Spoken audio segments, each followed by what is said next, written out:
Um, Welcome to our workshop. My name is Diana Nestorova. I'm an assistant Rotary coordinator in Zone 32 and a past district governor of District 7910, which is Central Massachusetts in the United States. I've already put my contact information in the chat for your reference if you'd like to reach me after the meeting. Many Rotarians, clubs, and districts do not know the hows, the whats, and the what-nots of disaster response fund and disaster response grants. And that resulted in today's workshop. Rotarians, as you well know, are people of action. When we see a need, we address that need. Since the war in Ukraine started, Rotarians around the world donated to the Disaster Response Fund more than $15 million to help Ukraine and surrounding countries with the humanitarian crisis. And we have until the end of December of this year to use that money for disaster response grants for Ukraine. Let's not leave that money on the table. During these past 7 months, we have been working closely with District 2232, which is Ukraine district, to help with their immediate and long-term needs. We have been in constant contact with the staff, the coordinators of the disaster response program in Rotary International. And we have been connecting with many clubs and districts around the world to help with their application for disaster response grants and their immediate help to Ukraine. I'd like to thank our panel for their participation today. We have Tiffany Miller, Rotary International Regional Grants Manager and Disaster Response Program Officer, to give us an overview of a disaster response grants and the funds for Ukraine. We have expert panel of grant writers, Rotarians, who will share their experience with us. We have been working closely with the Disaster Response Committee of the Ukrainian District 2232. 3 Rotarians from that district are going to present. Today, they have been involved with different projects, collaborating with clubs and districts around the world. Special thanks to District Governor-elect Elliot Rittenberg and District Governor nominee Joyce Graf of District 7910 for their help with today's meeting. We had 228 people registered today. To be considerate of time, please write your questions in the chat. When you hear a presentation, if you have a question or if you have any comment, please write it in the chat. The questions will be answered after all presentations are over, and they will be answered in the order that were received. The workshop will be recorded and will be emailed to all who registered. The contact information of all presenters will also be emailed to you in case you have questions or you want to follow up on a project. Without further ado, Tiffany Miller, the mic is yours. Thanks, Diana. And as she mentioned, I'm one of the regional grant managers here at the Rotary Foundation. I work with a team of grant officers who oversees grant activity in Europe, Africa, and the Middle East, but I'm also the program officer for disaster response. So I'm really happy to be joining this session today to talk about the disaster response program. I am going to start by giving a very brief overview of Rotary's general disaster response fund and grant type, but we are going to spend the majority of this presentation talking about disaster response grants specifically for Ukraine. At their April 2019 meeting, the trustees established the Rotary Disaster Response Fund. That's a general fund to receive contributions, and it's both cash and DDF, so that Rotarians and donors have an avenue through Rotary for contributing to disaster relief efforts.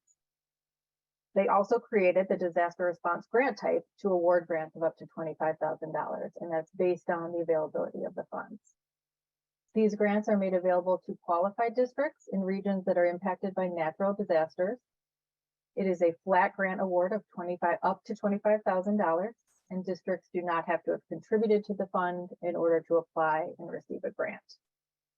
One of the really nice things that we have seen so far with this approach and having a general fund is that we've been able to support districts that have been impacted by disasters around the world, many of which we don't hear about in the news, but are just as devastating as the ones that do get a lot of media attention. Districts can apply for multiple disaster response grants, but can only have one open at a time. So districts must report on their grant before they submit a new application. And since the creation of this program and fund, the trustees have made 2 exceptions that I want to acknowledge. The first exception was using the program to support districts during the height of COVID, and the most recent exception to support relief efforts for Ukraine.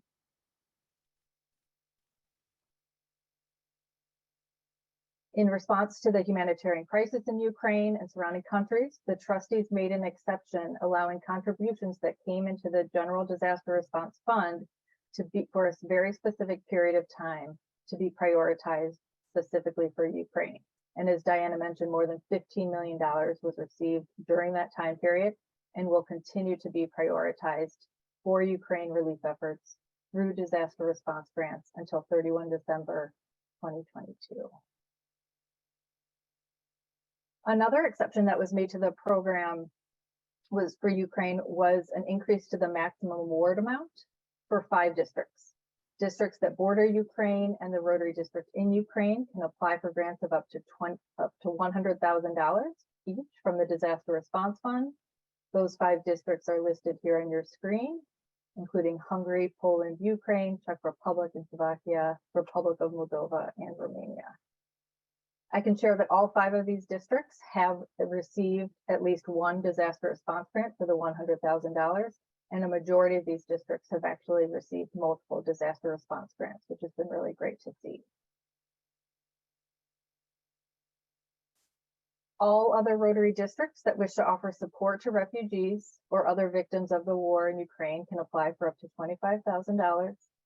These funds may be used to provide support to refugees locally and within your district, or your district can work with a club or district in Ukraine or one of the other frontline countries to support projects in those countries. Districts can also partner together and apply for a larger grant through a multi-district grant application, which I'm going to talk about a little bit more in detail shortly.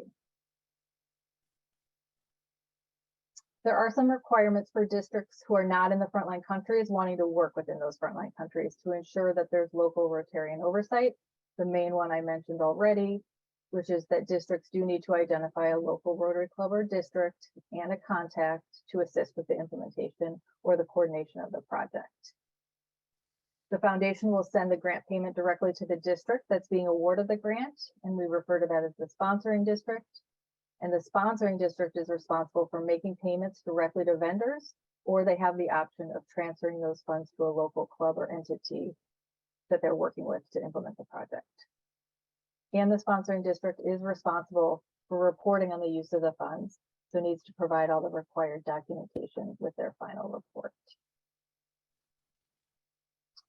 I wanted to mention a few things just about the application process. The first being that this program and application are not currently available through the Grant Center, where you're going to look for your district grants and global grants. We are currently building an online application for disaster grants, but it will not be ready in this calendar year. So for now, this is a manual process. The application is a Word document and it needs to be completed by the district and submitted to the foundation via email. The application requests very basic information, including a description of the disaster, a spending plan, and the current governor and foundation chair must authorize the application.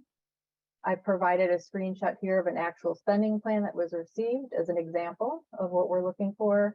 You can see it is very simple, but yet it's exactly what we needed in order to approve the grant.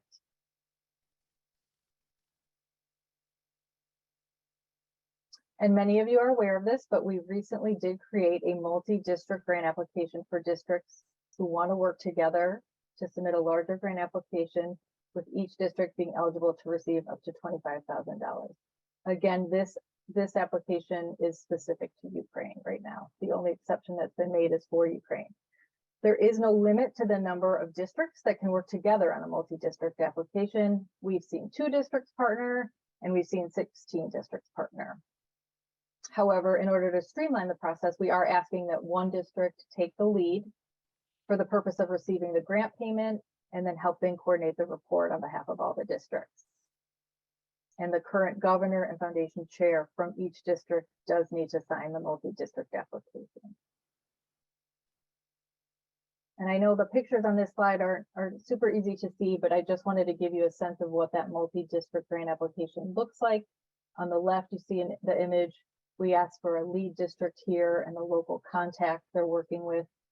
The spending plan requirement is exactly the same as on the regular application.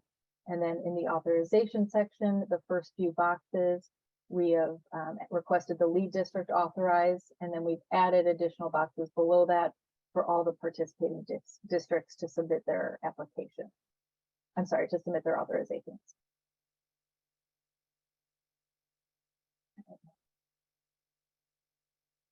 Here are just a few examples of some of the multi-district grant applications we've approved so far. You can see 2 districts in Finland have partnered together to do a $50,000 project. And we've seen 16 districts in Japan partner to implement a project to provide modular homes to Ukraine. So far, we have approved a total of 12 multi-district grant applications. So again, these are just 4 examples to share with you.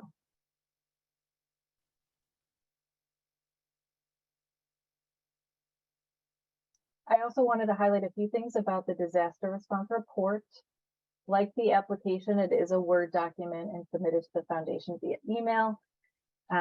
Districts need to provide a description of the project, some basic information about the beneficiaries, describe how Rotarians participated, provide a list of expenses and a bank statement, and then districts should retain receipts for all the expenses and provide those to TRF if requested. For districts sending funds to a local club in Ukraine or frontline country, it's really important that those local contacts understand that your district needs this information to complete the report for the grant. So we're really encouraging you to have those conversations with your local contacts before you're applying for the grant, so everyone understands what's going to be needed to close the grant out.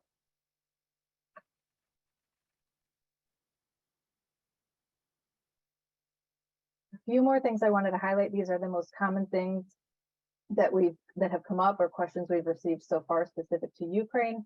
The first being funds cannot be used as a general donation to another organization. So any funding you're providing to another entity needs to be for specific project expenses, and those entities should be able to provide you with a list of expenditures.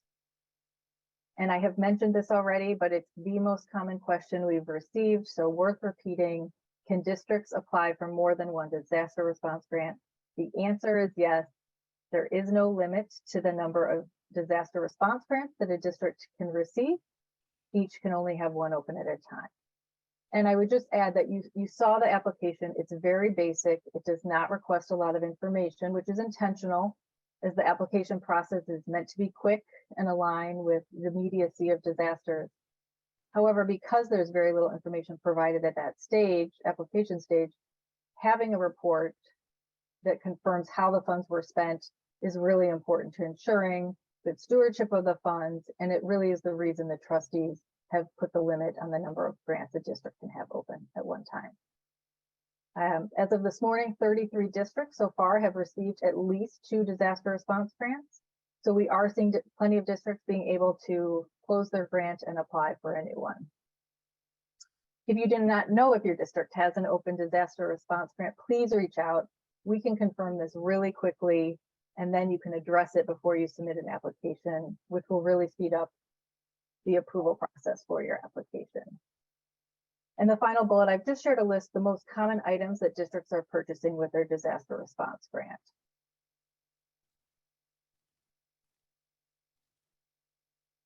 Okay.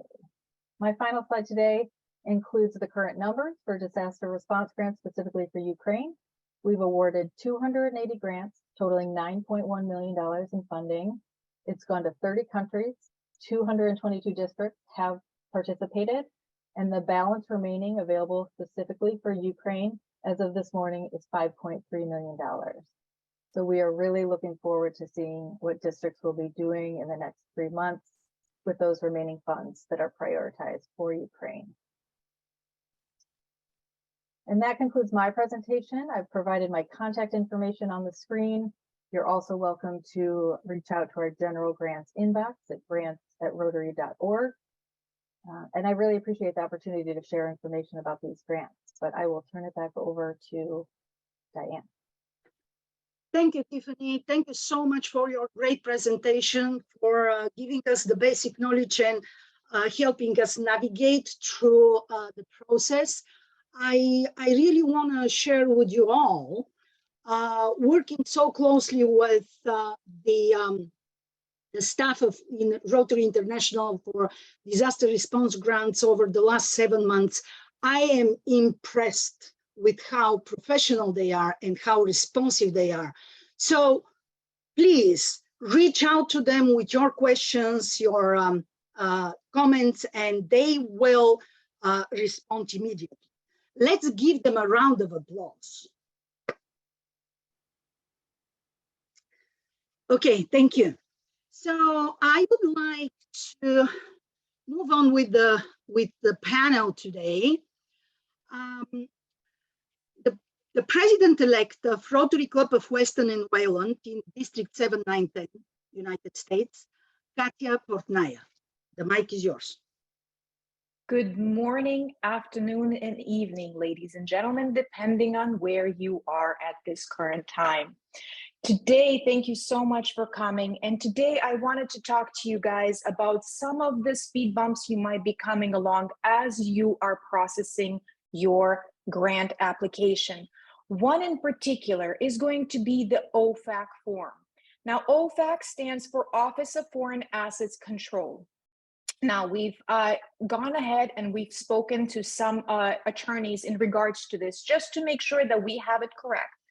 But because the separatist regions of Crimea, Donbass, and Luhansk are currently under sanctions from the United States, and Ukraine is recognizing these regions as parts of Ukraine, therefore, they are liable to the OFAC form. Because it does not matter which district you are from, because of the fact that the funds are coming in from the United States, therefore that form will be necessary. It is an easy form to go ahead and fill out, and I would recommend having that form ready together with your disaster grant application. Next, let's talk about timing.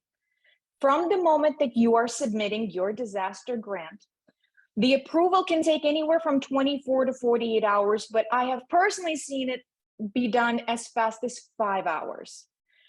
From that point on, you may need some additional paperwork or some additional information that you may need to answer. That can take an additional 24 to 48 hours. And then this is very important, and this is where I've seen multiple districts kind of stumble upon. The bank may take 5 to 10 business days to deposit the funds. Therefore, be patient, be prepared that the timeline may take up to 2 weeks or so in order from the first moment of you submitting your disaster grant to the moment of funding. And one last thought, make sure that whoever you are working with, that these are trustworthy, vetted, good companies. I want you guys to remember that our Ukrainian counterparts have been doing this on a daily basis, some of them 24 hours a day for the past over 200 days. They know who they are working with, they know the organizations that are involved, and they are experts in everything related to Ukraine. So please make sure to reach out to them and have those uncomfortable sometimes conversations to make sure that you're working with a good organization and that your grant is going through properly and efficiently. Thank you so much for your time. Thank you, Katia. So be prepared and be patient. And Katia is an expert, really, in writing disaster response grants and all the follow through. So if you need any help, or if you have any questions, please reach out to her. Next one is Sanjay Deshpande, Foundation Chair of Rotary Club of Lake Nona Lunch, District 6980, United States. He's also coordinator of Disaster Response Grant for Ukraine, and he's also past Foundation Chair of our district, District 7910. Sanjay, the mic is yours. Thank you, Diana. Many of the points I want to make have been said already, so I'll just quickly repeat them. We did the multiple district response grant, multi-district response grant, and it is very important when you start with to make sure that the districts you're inviting are eligible for disaster response grant, have no open disaster response grant, and also are qualified for foundation grant. That means your MOU with the district is done, with Rotary Foundation is done. The second point is when you start a project such as for equipment and supplies, make sure you've got a good pro forma invoice giving you all the details of the equipment or supplies you're buying, and also all the bank information that is needed to make the wire transfer when the disaster response grant is approved. The next point is use District 2232. They have many different projects that they have laid out that you can work with. They can complete the multi-district disaster response grant, the first part for the project for you. And then as a lead district, you can just add the names of the district you're combining with. We asked District 2232 to place the purchase order. So our role was only to wire transfer the funds from the approved disaster grant to the supplier. Now that makes it very efficient, because then when the products are received, equipment or supplies, they can apply for the, they can send you the acceptance certificate.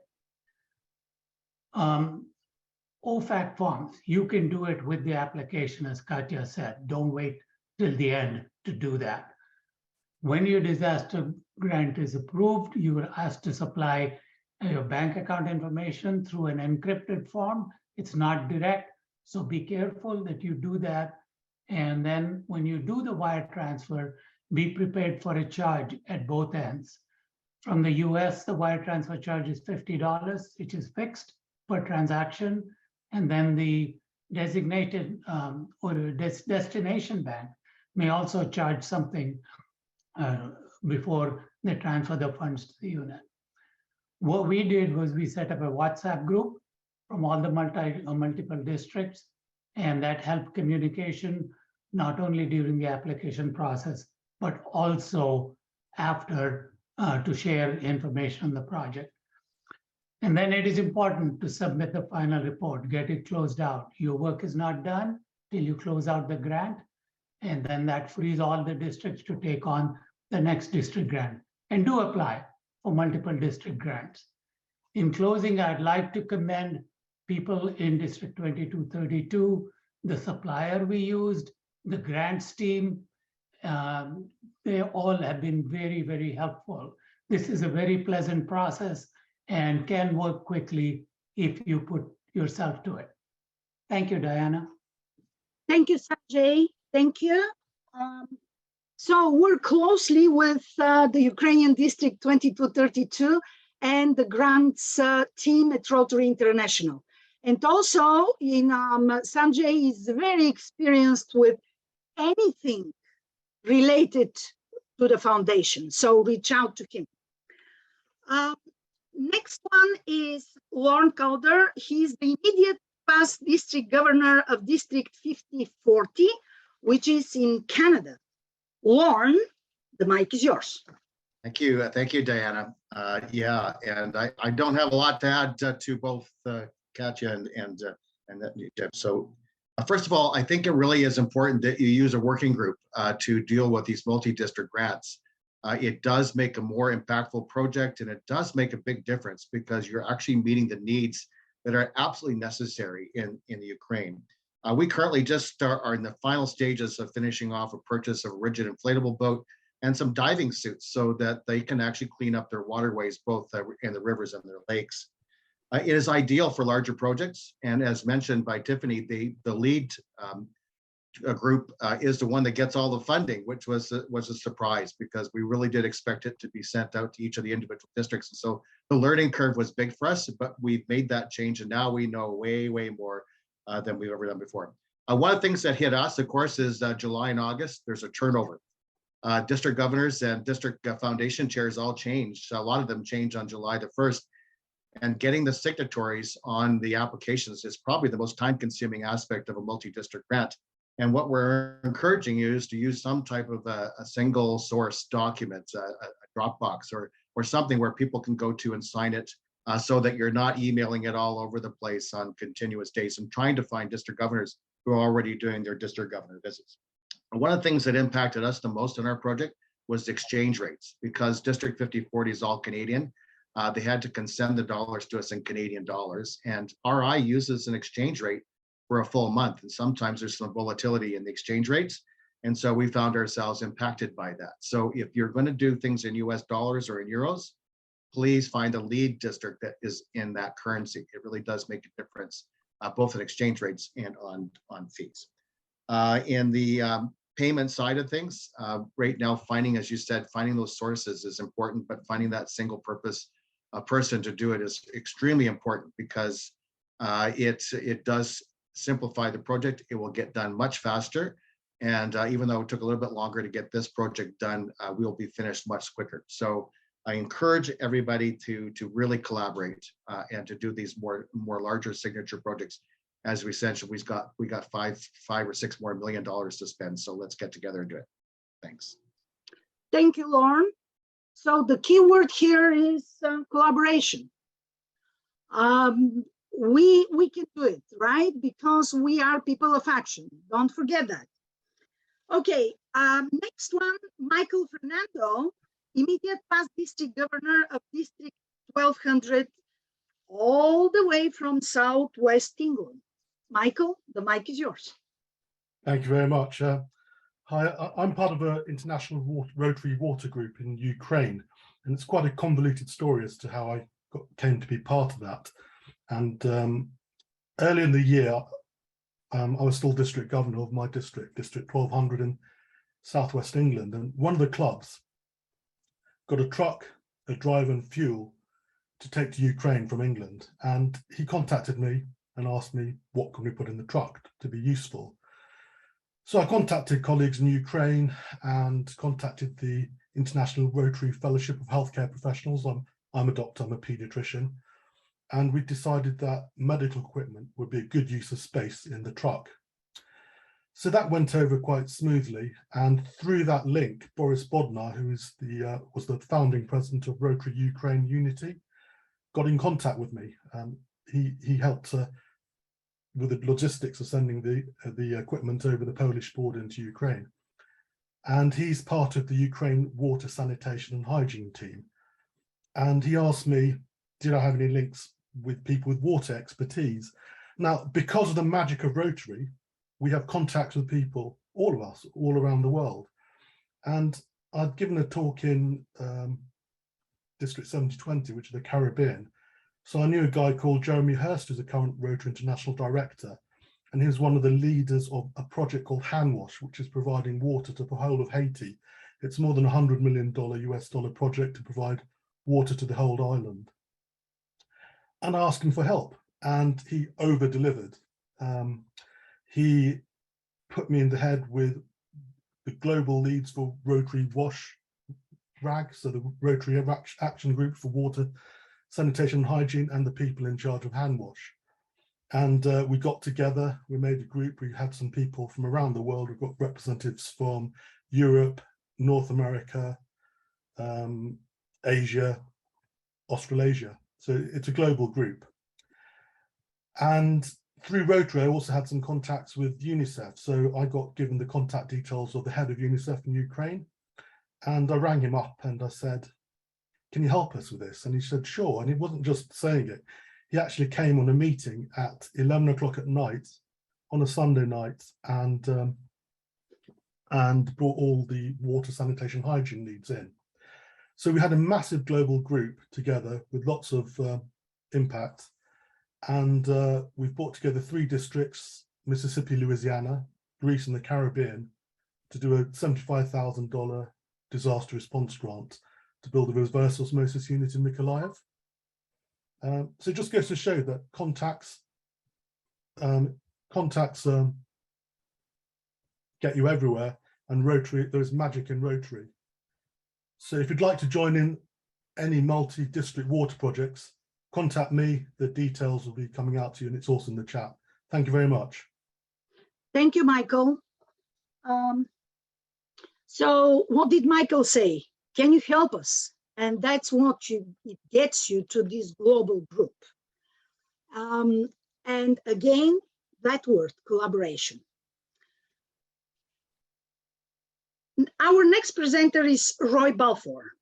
He's the District Foundation Chair and Assistant District Governor for District 7, 9, 10 in the United States.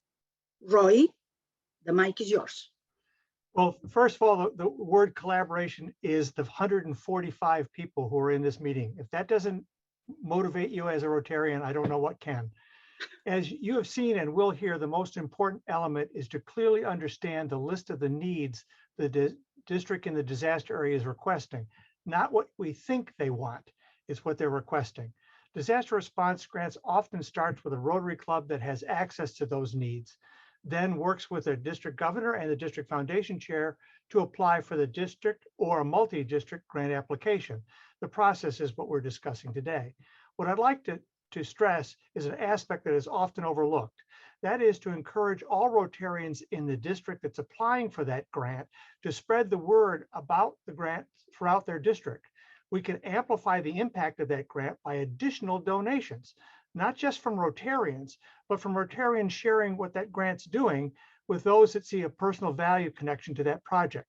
This can be individuals, organizations, friends, relatives that are in the affected area, groups like churches, social media groups, charities, foundations, families, friends, and corporations. Now, I'll give you 2 examples. When the Disaster Response Fund for Ukraine began, we in District 7910 shared what Rotary was doing to help Ukraine. We gave a talk to the Rotary Club of Bedford, and a Rotarian named Jim Harold went home and shared that with his next door neighbor. And 2 days later, Rotary had a check for $100,000 US from the Cummings Foundation. That's an example of just sharing what you're doing with people who are not necessarily Rotarians. Corporations also donate to disasters. We've all seen what Epic Games did when it raised $155 million in 2 weeks to help Ukraine. So individual Rotarians, when they ask what can they do, once a club or district initiates a disaster response grant, they should have the grant applicants should put together a presentation of the need, like videos and PDFs. And by the way, take a look at the Moonshine Project is a good template for that. Set up additional channels for the bank donations that'll happen, and individual Rotarians and clubs to share that need within their district. Disaster response grants aren't standalone activities. Let's amplify them by collaborating with like-minded people and organizations to open up the channels with other districts, individuals, charities, and foundations.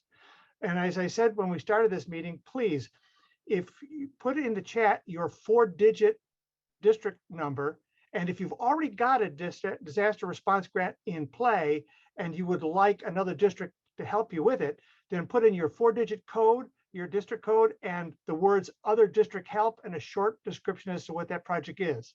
Or if you'd like the list of what those grants or projects are, just put the word 4-digit code and list, and I'll make sure you get it. Or if you're interested, and you'll see it later, Sergey's Moonshine Rotary Village project, just put the word, your 4-digit code and the word Moonshine, and I'll make sure you get the information. Thank you very much for your time today, and I appreciate all of what you're doing. Thank you very much. Thank you, Roy. Thank you so much. And don't forget, collaborate with everyone within Rotary and outside of Rotary to open channels. Roy is, along with his other expertises, he's a co-sponsor of the first Rotary Club of Kiev in independent Ukraine back in 1992.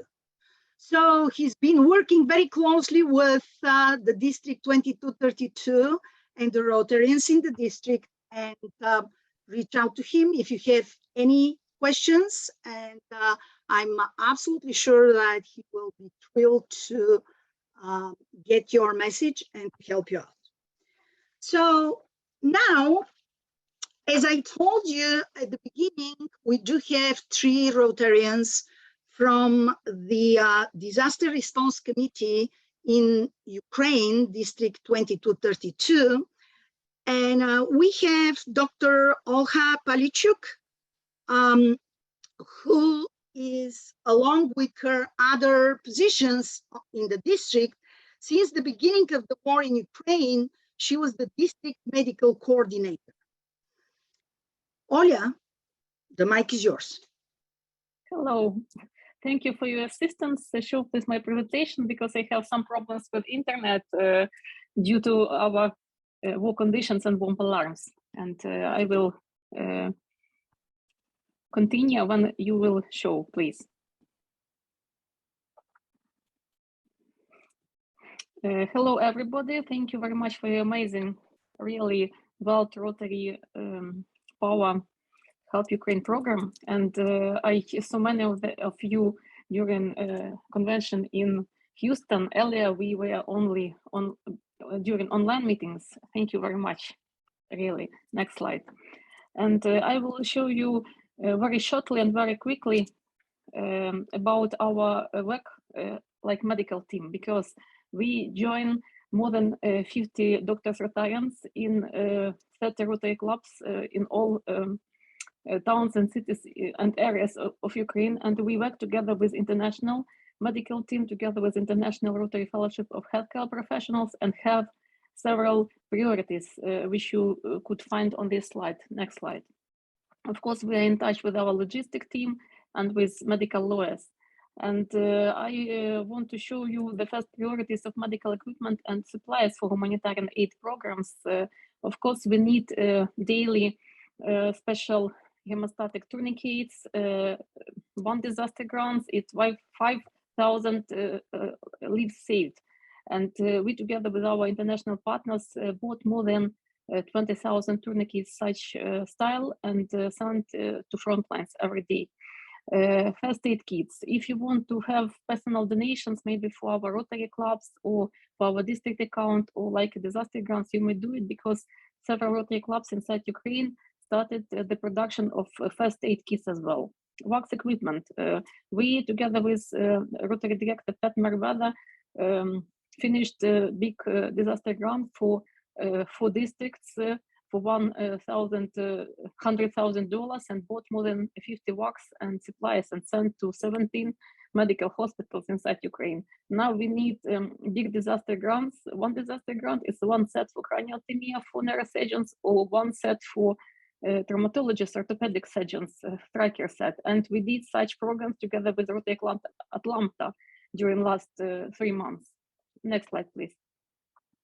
If you want to find special projects for wounded patients, military and civilians, you may buy together with Disaster Response Fund patient monitors for wounded, for children, for blood cell transportation centers. 1 disaster grant, it's 5 monitors.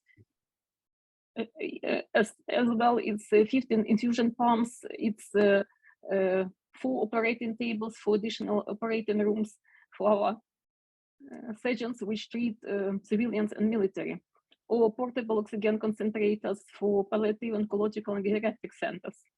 As well, it's we need special mobile X-ray machines and CRMs, and we did together with Siemens big project for $350,000, and now we will buy 5 such machines for different medical hospitals inside Ukraine. Next slide, please. If you want to find interesting project about how to help maternity hospitals and parental centers, you may do this as well, together with us, together with our team, and together with our request, because we know of producers not only in Ukraine but in Europe. It will be more quickly than to buy such things in another continent. You may find personal donations, club donations, district donations, or disaster grants, and buy ultrasound machines, baby incubators. It's really very needed because of these bomb alarms and rocket attacks. Baby newborns, they need to be in shelters. Neopath equipment for premature newborns, and baby stations for infusions as well. Next slide. And one of the priority directions of our medical team in District 232 is special needs for children and people with disabilities. We have a big project, and I want to find 5 district governors in order to buy special medical equipment like urofluorids for 5 diagnostic medical centers for children with disabilities with spina bifida. And of course, we need special beds for burn wounded civilians and patients, wheelchairs, laptops for blind in volunteer centers. And it's really one disaster grant, it's 10 such computers. Next slide. Another reason in which we want to find friends abroad and to open such disaster grants, it's we need to help medical professional education students in different universities, because in medical universities we have students refugees from south and east part of Ukraine, and we need special simulators, educational equipment to teach these students, and in order to teach in special training programs firefighters or emergency service officers.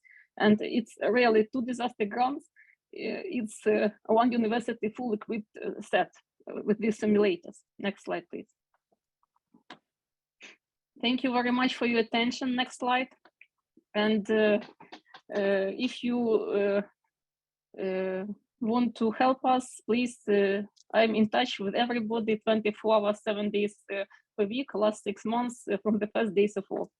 And we will help you together with our district team and medical group as well. Thank you, Olga. Thank you so much for your presentation, for all your hard work, and for being with us today, especially after the air raids in Cherkasy today. Yes. Thank you. And you were there. Thank you, and please be safe. So our next presenter is Boris Bodnar. He is on the District Disaster Response Committee, and also he's a coordinator of WASH Ukraine International. He's the charter president of Rotary Club of Ukraine Unity, District 2232 Ukraine. Boris, the mic is yours. Thank you, Diana, and hello, everybody. Maybe you can just fire up my short presentation.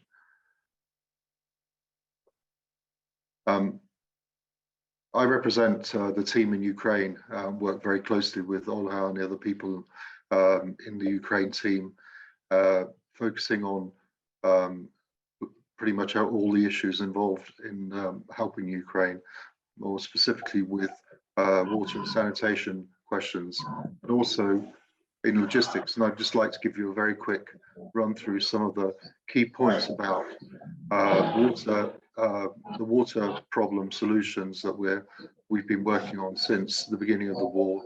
Michael Fernando, who's been a great friend and helped in launching and managing this process for us, has already given you an introduction. If you can move to the next slide, please. So from the very beginning of the war, we identified that Ukraine was going to go through some serious issues regarding access to clean and drinking water. And we mobilized very quickly the team that Michael spoke about, and also our own resources, focusing on a whole range of tactical and strategic solutions, ranging from water purification tablets, individual filters, family filters, community filters, and also large-scale filtering solutions for providing clean water to large numbers of people. On the slide there are several examples of the kind of things that we've been able to obtain, receive, implement, largely through assistance from districts and clubs, mainly districts applying for disaster grants from the Disaster Response Fund, and working together with us, as was said by Lorne, in terms of creating groups to focus on the key elements of the requirements. One thing I'd just like to highlight here is that we can put together, and we do put together, packages that say, okay, the disaster grant is $25,000. For $25,000, we can obtain this. We can obtain, as we did yesterday in Lviv in Ukraine, 1,030,000 water purification tablets. We can obtain 550 units from the teams in the UK that put together water survival boxes and aqua boxes containing filters for families and communities. And the example of the Mykolaiv project, which was also mentioned, we put together a 3-district disaster response fund grant for $75,000, which is now being implemented in Mykolaiv, which will provide clean drinking water for 5,000 to 10,000 people a day. Next slide, please. I just wanted to mention also the key element. This is really common sense.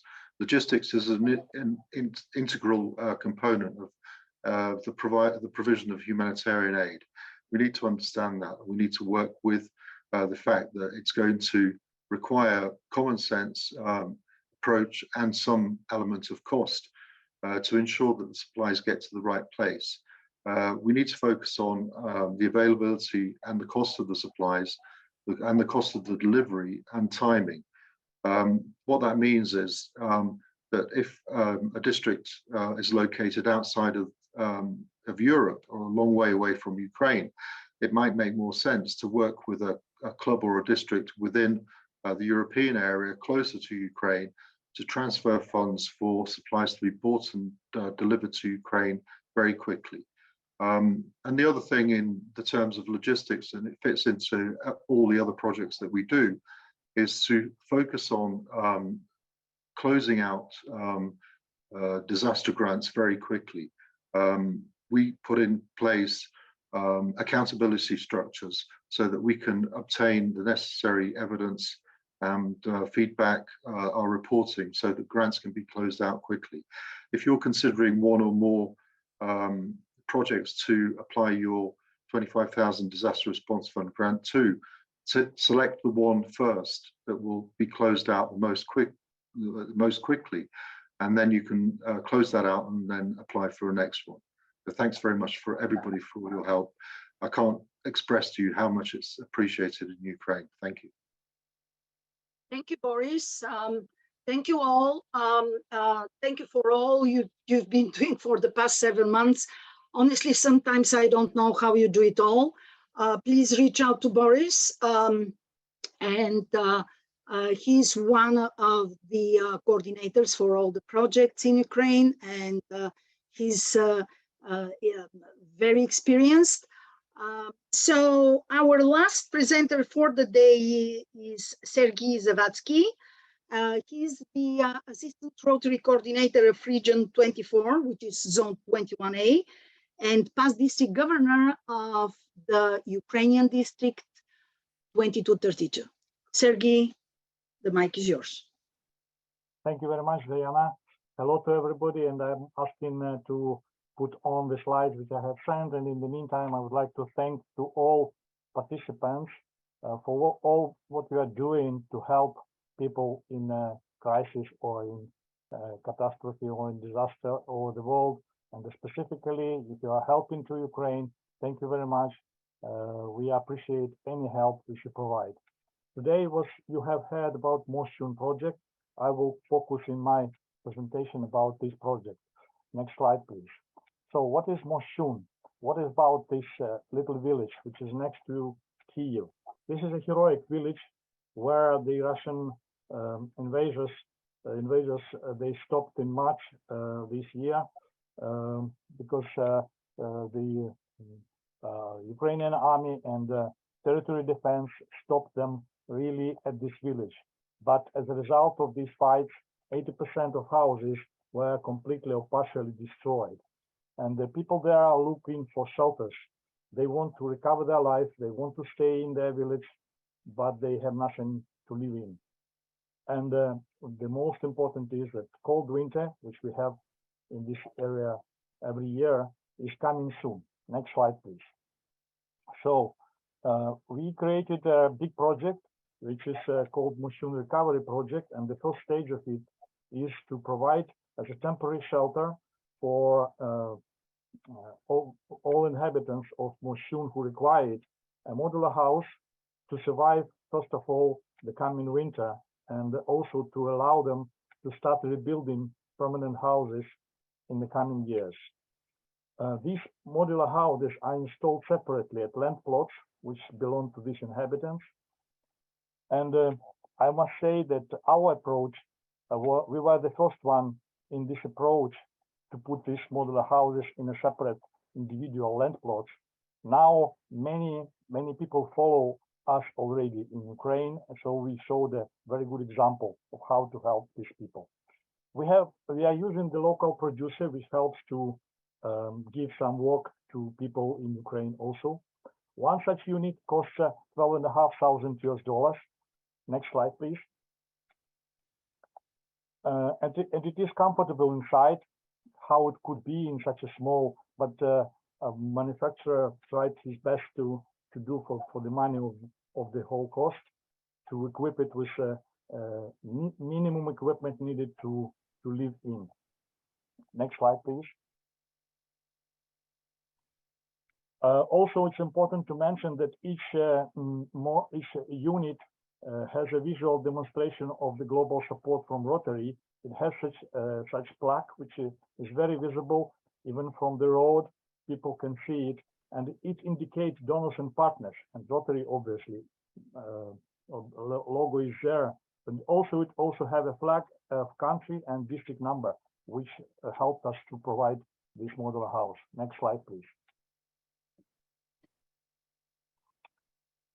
Disaster response grants is one of the major forms to support this project. But for $25,000 US, it is money allows to put 2 modular units via 1 grant. And we have districts which applied for Moshun projects from USA, Great Britain and Ireland, Japan, Brazil, New Zealand, Taiwan, Croatia, and more countries. Even today, I have got already, and I have not yet checked all my emails to register who applied already. 16 districts from Japan, which was mentioned already today, applied for a multi-district disaster response grant to support Moshun project. And this will allow to put 34 modular units to help 34 families in once just by this multi-district grant. Next slide, please.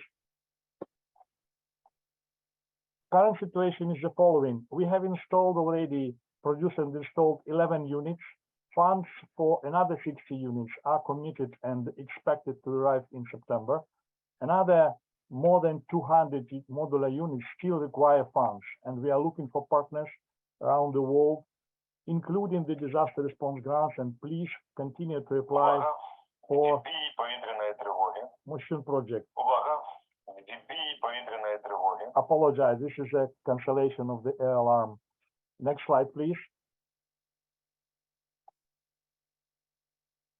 Yes, thank you very much. And if you have any question about this particular project or any other project, just contact us here in Ukraine. We are here to support you and provide you help you need to support us. Thank you very much. Thank you, Sergey. Thank you so much for being with us today and for your presentation and for your hard work on Moshun project. So now I know we are almost to the hour. We tried our best, but with so many presenters and so many participants, it's not always easy. So I would kindly ask Joyce to go through the questions And if we cannot answer all of them today, we'll make sure that you will send you a private email after the meeting. Joyce, please. Great, thank you. And there aren't very many questions, so I think we'll get through them. Does the exception mean that we can apply for a Ukraine disaster relief grant even though we have a current local disaster grant? That was for Tiffany. Sure. Districts can only have one open disaster response grant at a time, regardless of if it was for COVID, whether it was for Ukraine or one of the natural disasters. So one at a time. Thank you. And for Katya, is the OFAC form required when the requesting district is outside the United States? So the OFAC form is required no matter what, because of the fact that the funds are originating from the United States. So no matter if you are in Japan, Poland, Britain, it does not matter. You will need to fill out that OFAC form. Hope this helps. Thank you. And Sanjay, if two districts are involved and each one receives $25,000, is the full amount paid to the Rotary Club who applies for the disaster grant funding? Sanjay? Rotary clubs do not apply. Rotary districts apply for disaster response grant. And if it's a multi-district grant, the lead district gets all of the funding. So if I didn't answer the question, Joyce, please repeat that. Yeah, no, I think that does answer the question. Thank you. When Lauren Calder mentioned the difficulty of getting signatures from everyone, Joanne Ventura from District 7505 suggested that DocuSign or an application like that might be an efficient way to circulate to get all of the signatures that you need.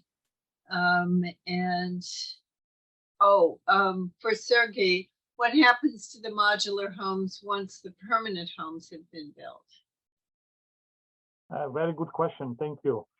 Our plan is just we will see if other people in other villages around will still need such modular houses to help them, and we will move this to another families to help to continue this process.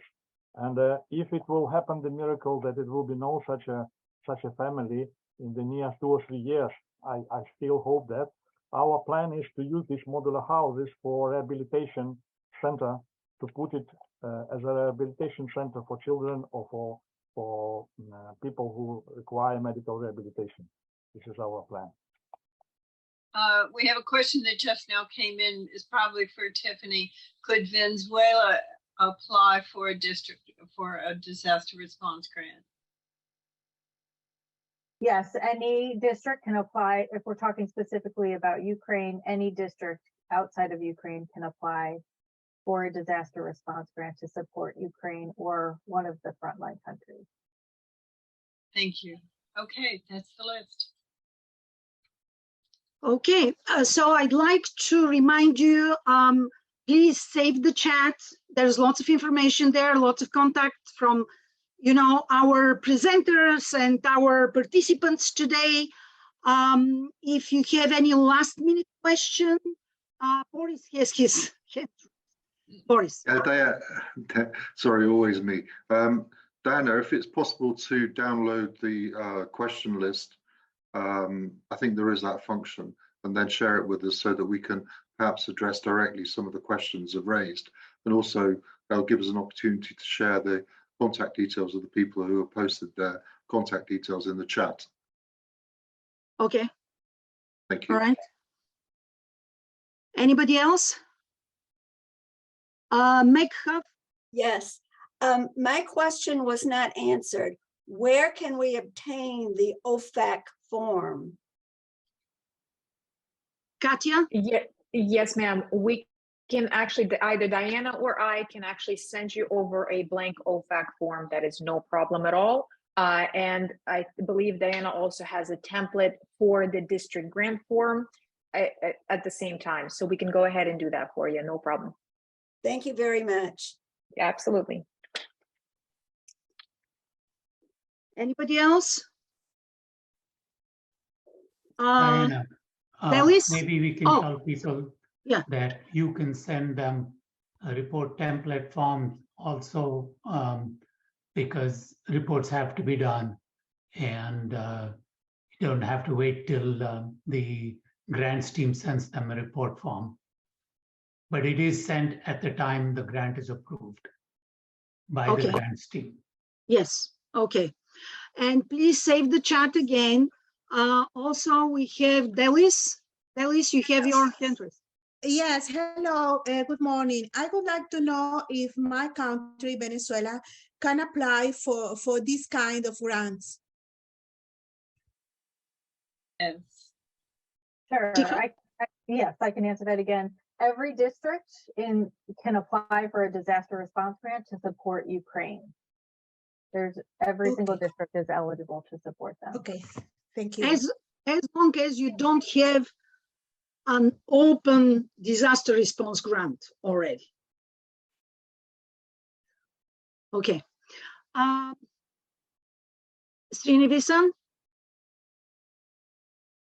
Yeah, I just wanted to know if a disaster relief fund has been started for Pakistan flood relief, which the United Nations is taking a lead role.